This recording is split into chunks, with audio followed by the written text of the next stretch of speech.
ეს კადრები ბაქოში სპუტნიკის ოფისში ჩატარებული სპეცოპერაციის დროს არის გადაღებული. აზერბაიჯანის პოლიციამ რუსული სახელმწიფო საინფორმაციო სააგენტოს სპუტნიკის თანამშრომლებს შორის რუსული FSB-ს აგენტები აღმოაჩინა. ირკვევა, რომ ჟურნალისტის სტატუსით პუტინს ბაქოში აგენტები ჰყავდა გაგზავნილი. სპუტნიკის ოფისები დახურეს ევროკავშირის ქვეყნებში. ამ დროს კი პუტინის რუპორად წოდებული საინფორმაციო სააგენტო შეუფერხებლად მუშაობს საქართველოში.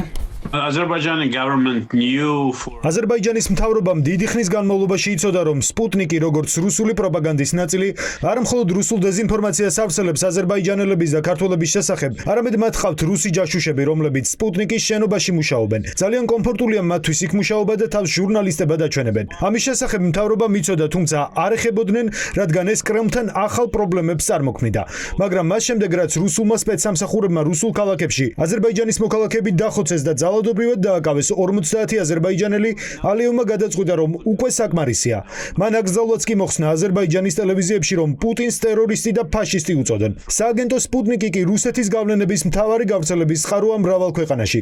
ამიტომაც ის ევროკავშირის მასშტაბით და შეერთებულ შტატებში აკრძალეს, მაგრამ საქართველოში ის ძალიან ეფექტურად აგრძელებს მუშაობას.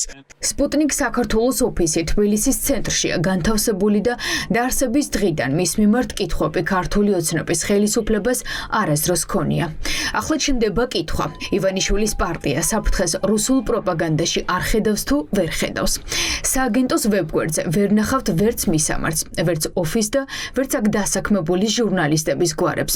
ყველა სტატია ანონიმურად ქვეყნდება და არც ერთს არ ყავს ავტორი.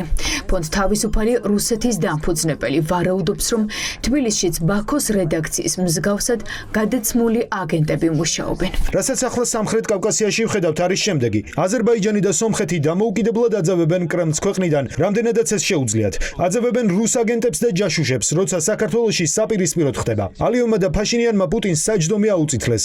საქართველოს მთავრობა კი პუტინს საჯდომზე კოცნის. უფრო მეტად გაოცებული ვარ იმით, რომ სპუტნიკი საქართველოს მთავარი მედია საშუალება არაა. ეს უფრო ლოგიკური იქნებოდა, რომ სპუტნიკი საქართველოს სახელმწიფო საინფორმაციო სააგენტო გამხდარიყო. ქართულ ოცნებას მოსკოვი არ უყვარს. უფრო მეტიც სულს. კრემლის ეშინიათ, მაგრამ ფულის გაკეთებაც უნდათ. ასე რომ საქმე არ ეხება სპუტნიკის მიერ გავრცელებულ დეზინფორმაციას, რუს ჯაშუშებს და საშიშ გავლენებს. საქართველოს მთავრობამ საქართველოში მხოლოდ რუსი ოპოზიციონერები გამოავლინა და ქვეყნიდან გააძევა. რამდენიმე кейსი ჰქონდა, როცა პუტინის მოწინააღმდეგეებს აიძულებდნენ, რომ ქვეყნიდან წასულიყვნენ იმის შიშით, რომ რუსეთში დაადეპორტებდნენ. აზერბაიჯანი და სომხეთი რუს აგენტებს კრძალავენ, როცა საქართველო მათ მიესალმება. კრძალავს რუს ოპოზიციას და აკავებს ქართულ ოპოზიციას. Georgia is welcoming Russian agents, banning Russian opposition and beating and arresting Georgian opposition. მეზობელ აზერბაიჯანში ჩატარებული მასშტაბური სპეცოპერაციის შემდეგ ჩნდება კითხვა: რატომ არ ებრძვის ქართული ოცნება რუს ჯაშუშებსა და აგენტებს? ოცნების 3 წლიანი მმართველობის მანძილზე სახელმწიფო უსაფრთხოების სამსახურს არც ერთი რუსი აგენტი არ გამოუვლენია. უსაფრთხოების სპეციალისტები ამბობენ, რომ ივანიშვილის პარტია ქვეყნის შიგნით ებრძვის ყველას რუსი აგენტების გარდა. წარმოუდგენელია დღევანდელმა ხელისუფლებამ იქ დააკავოს რუსი აგენტები ან სპუტნიკის თანამშრომლები, იმიტომ რომ თანხმედრაშია ეს ორი პოლიტიკა ერთმანეთთან.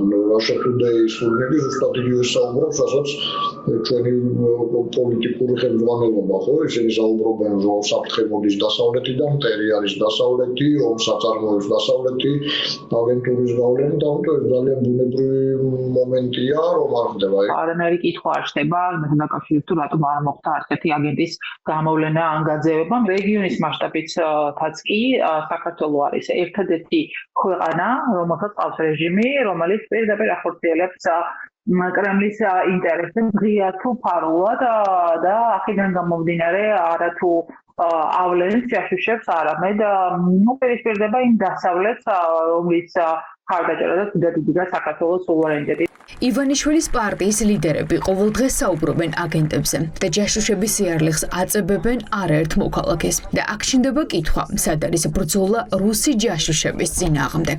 ვიგითხავთ თქვენ, რომ უცხო ქვეყნების ჯაშუშური საქმიანობაზე ასე ვთქვათ რეაგირება არ არის. ყველაფერი საჯარო კი არ არის, კი არ ხდება ყველაფერი საჯარო, რასაც აკეთებს უსაფრთხოების სამსახური.